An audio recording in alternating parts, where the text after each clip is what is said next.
Assalamualaikum dan salam sejahtera dari saya, Dawei, wartawan Lensa TV. Teruskan bersama saya. Amboi, nak ganti saya nampak. Sudah, kembali ke alam awak. Haish. Assalamualaikum dan salam sejahtera. Saya, wartawan Lensa TV, Nur Aisyah Hana binti Muhammad Fadli. Teruskan bersama sehingga akhir rancangan.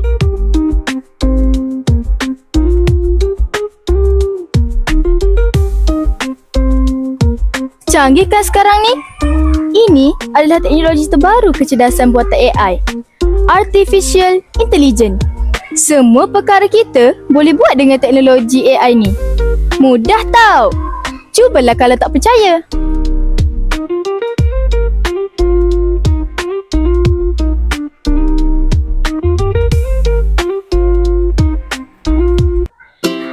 Artificial Intelligence AI atau kecerdasan buatan merupakan salah satu perkembangan teknologi saat ini telah banyak dimanfaatkan di pelbagai bidang.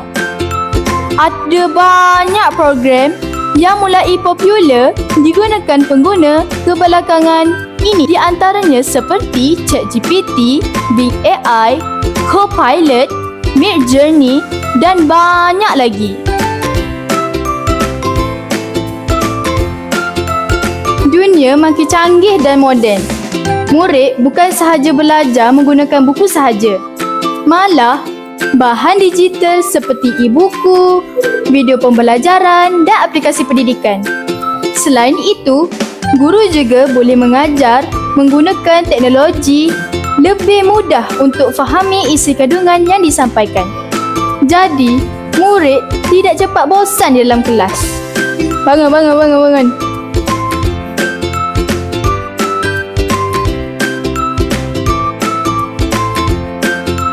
Apakah pendapat guru-guru tentang penggunaan bahan digital?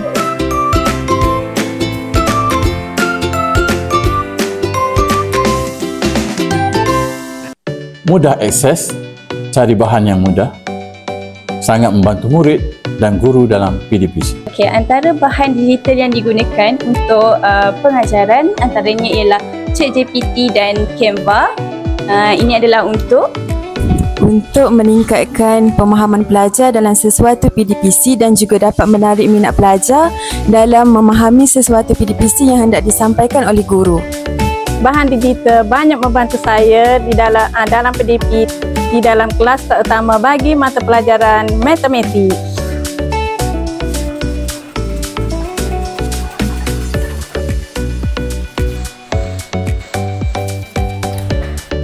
Apakah bahan digital yang kamu selalu gunakan? Aplikasi buku digital, Ais Nilam, Maxis Ikhlas, Scratch. Saya suka main Scratch, best. Saya menggunakan Ais Nilam, buku teks digital, Scratch dan sebagainya. Suka bermain Scratch, best. Hai, saya menggunakan aplikasi seperti Ais Nilam, Maxis Ikhlas dan juga ChatGPT. Saya suka main Scratch, best. Saya suka bermain Scratch, best. Saya suka bermain Scratch, best. Berjalan pandir mencari cengkeh, terjumpa saudagar dari kapal. Walau teknologi makin canggih, jagalah adab dan akal. Secara tuntasnya, bahan digital sangat penting dalam pendidikan masa kini.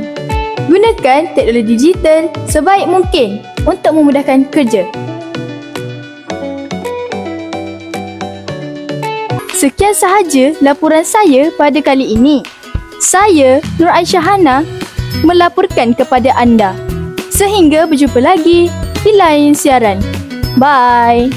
Ini adalah teknologi terbaru.